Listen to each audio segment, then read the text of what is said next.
सबसे पहले मैं अपने शिव गुरु और माता पार्वती के चरणों में प्रणाम करती हूँ। गुरु भाई गुरु बहनों के चरणों में प्रणाम करती हूँ।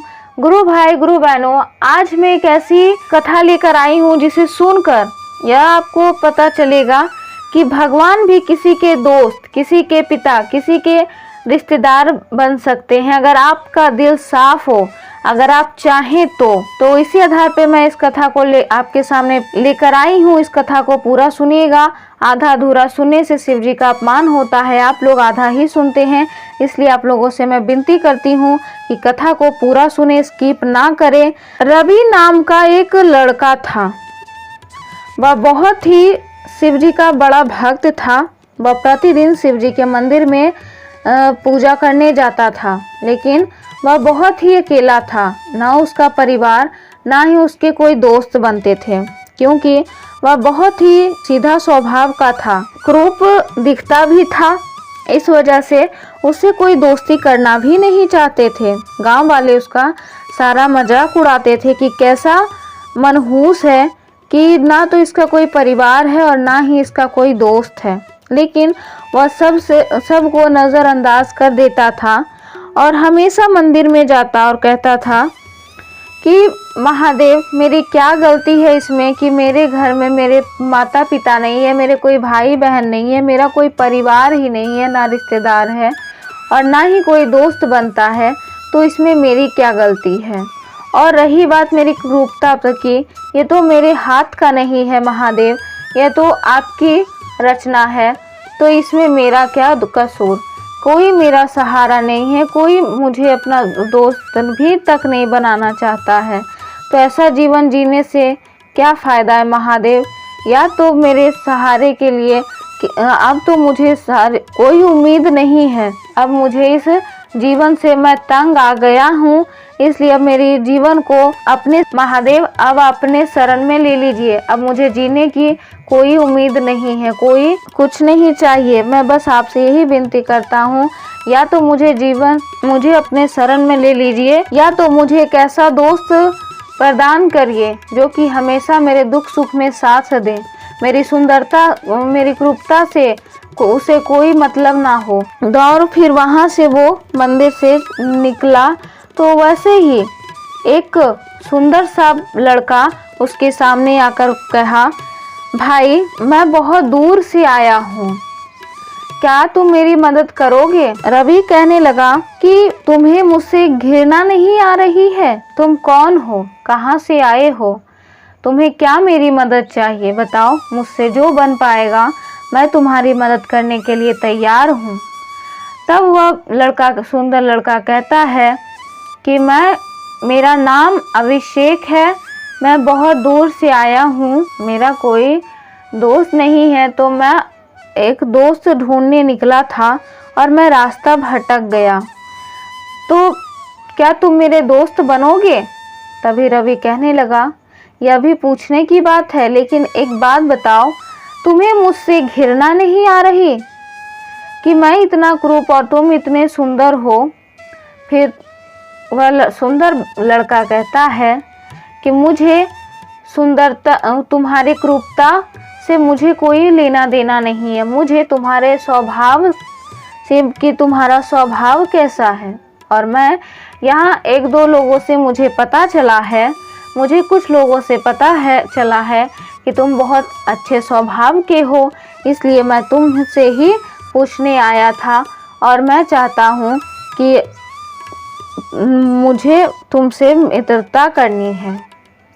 तभी रवि कहता है, ठीक है, आज से हम दोनों दोस्त रहेंगे। तभी दोनों मिलकर एक ही घर में रहते हैं और रोज रवि मंदिर जाकर रोज की तरह रवि अगले सुबह शिव जी का मंदिर जाता है और शिव जी को धन्यवाद करता है कि महादेव, आपने मेरी प्रार्थना स्वीकार कर ली। अब मैंने तो मित्र मांगी थी, आपने तो वह भी मुझे प्रदान किया। महादेव, आप तो बहुत दयालु हैं।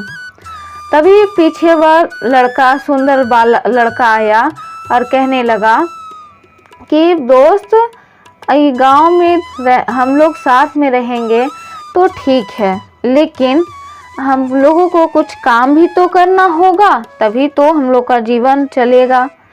क्योंकि वह लड़का कोई और नहीं बल्कि शिव जी ही थे, और वह लड़का महादेव रूप बदल के अपने भक्त की प्रार्थना को स्वीकार किए थे, इसीलिए अपने भक्त का मदद करने आए थे। तो रवि से कहते हैं कि देखो, एक तो तुम्हें यहाँ पर कोई काम करने देता नहीं है, तो तुम्हें ऐसा करना चाहिए कि हम दोनों को अपना जीवन बनाने के लिए कहीं और चलकर हम लोगों को काम करें, जिससे हमारा आगे का जीवन सुखी पूर्वक हो। रवि सोचता है यह सही कह रहा है, तभी वह दोनों गांव के बाहर से जाने लगते हैं, और इसी तरह से जाते जाते उसी जंगल से जाने लगता है। तभी शिव जी के मन में प्रश्न उठता है कि क्या ये तो मेरा पूजा करता ही है और स्वभाव का भी बहुत अच्छा है, क्यों ना इसके मन की लालच को देखा जाए कि अगर इसके पास धन आ जाए तो क्या इसका स्वभाव बदलता है।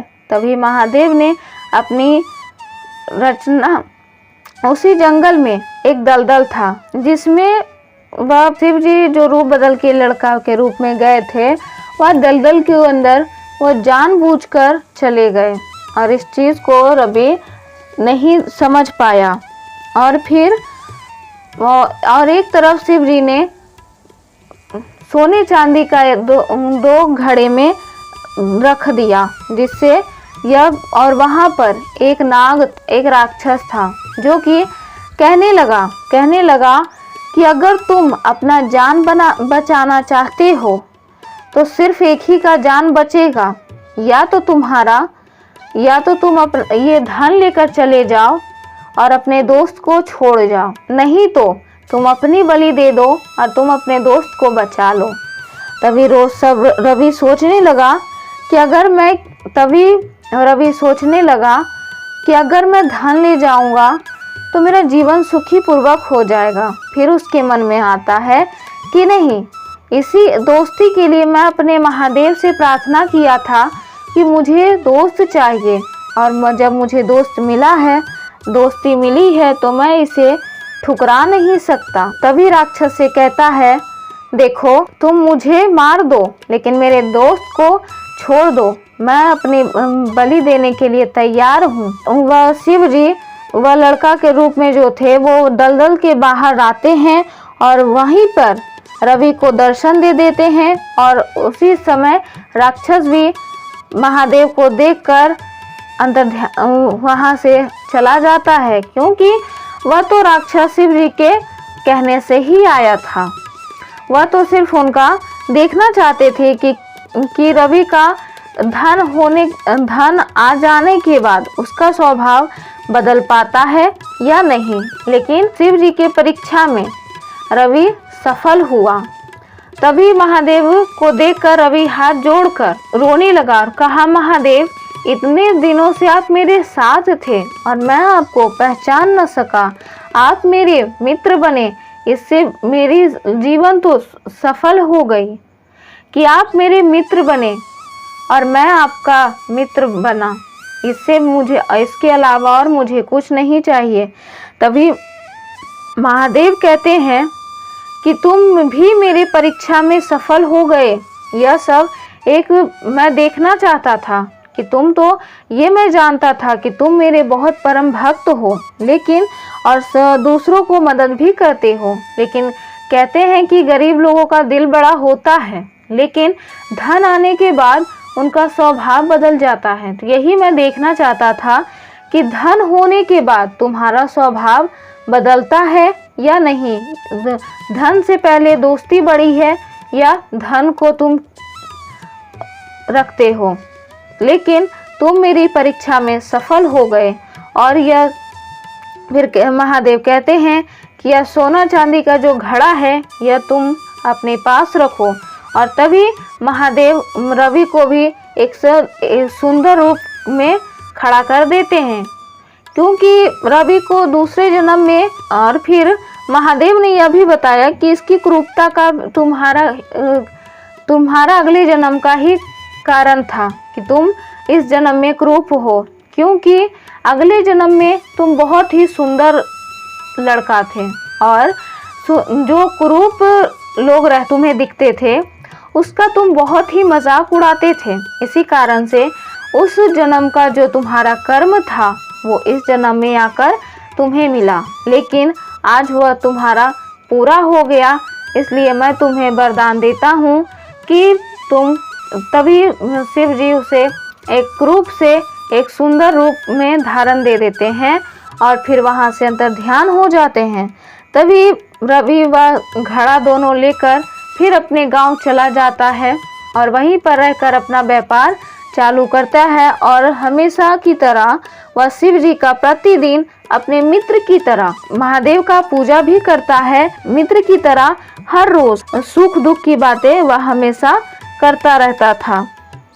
तो गुरु भाई गुरु बहनों कहते हैं, अगर भगवान को आपको जिस रूप में चाहिए वो उस रूप में आपको मिलेंगे, लेकिन आपका दिल साफ होना चाहिए। आप उन्हें दिल से पुकारिए, वो आपका हर प्रार्थना स्वीकार करेंगे और किसी का अपमान नहीं करना चाहिए। भले ही आप जानते हैं कि इस जन्म में हम हैं इंसान रूप में, लेकिन इसके पिछले जन्म में हम क्या हैं हम में से कोई नहीं जानता है। इसीलिए जो भी जीवन है उसमें किसी का मजाक नहीं उड़ाना चाहिए, किसी को तकलीफ नहीं देनी चाहिए।